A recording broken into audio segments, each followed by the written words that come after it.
Hello' everyone, আজি আপোনালোকক লৈ যাম এখন ইমান ধুনীয়া ঠাই যাক আপোনালোকে আৰ্থ অফ হেভেন, পৃথিৱীৰ স্বৰ্গ বুলিও ক'ব পাৰে মোৰ ভাষাত। ইমানেই ধুনীয়া ঠাই, তেনেহ'লে আহকচোন চাওঁ এই ঠাইখননো ক'ত আছে। এই ঠাইখন আছে নগাঁও জিলাৰ কলিয়াবৰ শিলঘাট নামৰ ঠাইত, আৰু ইয়াতে থকা এই মন্দিৰটোৰ নাম হৈছে ত্ৰিশূলধাৰী মন্দিৰ। বলকচোন চাওঁ, মন্দিৰটো আপোনালোককো দেখাওঁ। এয়া চাওক, ব্ৰহ্মপুত্ৰ নদীৰ একেবাৰে পাৰতে এই মন্দিৰটো অৱস্থিত।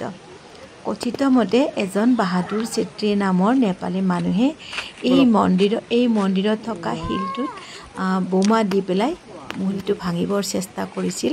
তেখেতে এবাৰ নহয় 10টাকৈ বোম দিও এই শিলভাগ যেতিয়া ভাঙিব নোৱাৰিলে, তেতিয়া তেখেতক হেনো ৰাতি সপোন দেখাইছিলে শিৱ বাবাই যে সেই শিলটোৰ ভিতৰত বাবা সোমাই আছে। ঠিক তেনেকৈ দেখা পোৱা গ'ল যে সঁচাকৈয়ে সেই শিলটোৰ ভিতৰতে বাবাৰ শিৱলিংগ দেখা পোৱা গ'ল, আৰু তেতিয়াৰ পৰা এই মন্দিৰটো মানুহে পূজা কৰিবলৈ ল'লে। 2000 বছৰ পুৰণি এই মন্দিৰটো।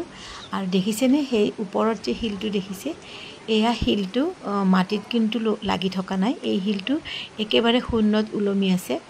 আৰু এতিয়া চাওক, এয়া মন্দিৰৰ ভিতৰত যাব লাগিলে শিলৰ ভিতৰত গুহাত সোমাই যাব লাগিব।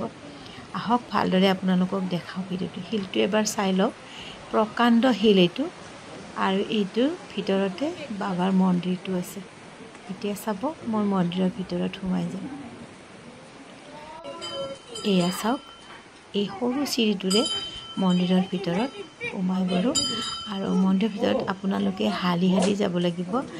আৰু এয়া চাওক, বহি বহি চাকি ধূপ জ্বলাব লাগিব, নহ'লে মূৰত শিল লাগি যাব আপোনাৰ। একেবাৰে সৰু গুহা এটাত আৰু বাবাৰ মন্দিৰটো অৱস্থিত হয়। এতিয়া চাওক, মই ইয়াতে ধূপ চাকিবোৰ জ্বলাই বাবাক পূজা কৰিলোঁ। ইমানেই ধুনীয়া পৰিৱেশ আৰু ইমানেই ভাল লগা ঠাই নহয়, আপোনালোকে যদি যোৱা নাই কেতিয়াও, তেনেহ'লে এবাৰ নিশ্চয়কৈ যাব। আৰু কথিত আছে এই মন্দিৰত হেনো যি বাবাৰ পৰা বিচাৰে, বাবাই সেইটোৱে মনোবাঞ্ছা পূৰণ কৰে। এয়া চাওক কেনেকৈ মই ফুল লৈছোঁ, সেৱা কৰিছোঁ। এয়া পুৰোহিতে এনেকৈ ফুল প্ৰসাদ পজল দিছে। আৰু এতিয়া চাওক, এটা ছাইডেৰে সোমাইছোঁ আৰু ওলাওঁতে মন্দিৰৰ আন এটা ছাইডেৰে ওলাব লাগে। এয়া চাওক, এনেকৈ এতিয়া মই মন্দিৰৰ বাহিৰত ওলাই আহিলোঁ। ইমান বেছি ভাল লাগিল নহয়, আৰু মই সেইকাৰণে ভিডিঅ'টো কৰি আপোনালোকৰ ওচৰত দেখালোঁ, যাতে আপোনালোকেও কেতিয়াবা এই বাবা মন্দিৰত নিশ্চয়কৈ আহিব, আৰু আপোনালোকৰ সকলো মনৰ বাঞ্ছা পূৰণ কৰি দিব বাবাই। বাবাক এবাৰ আপোনালোকে সেৱা কৰি যাব। আৰু এতিয়া দেখাম এই মন্দিৰৰ এটা বিশেষ বস্তু। আহকচোন তেনেহ'লে দেখাওঁ আপোনালোকক, এনেকুৱা বিশেষনো কি আছে। এয়া চাওক, ব্ৰহ্মপুত্ৰ নদী দেখিছেনে?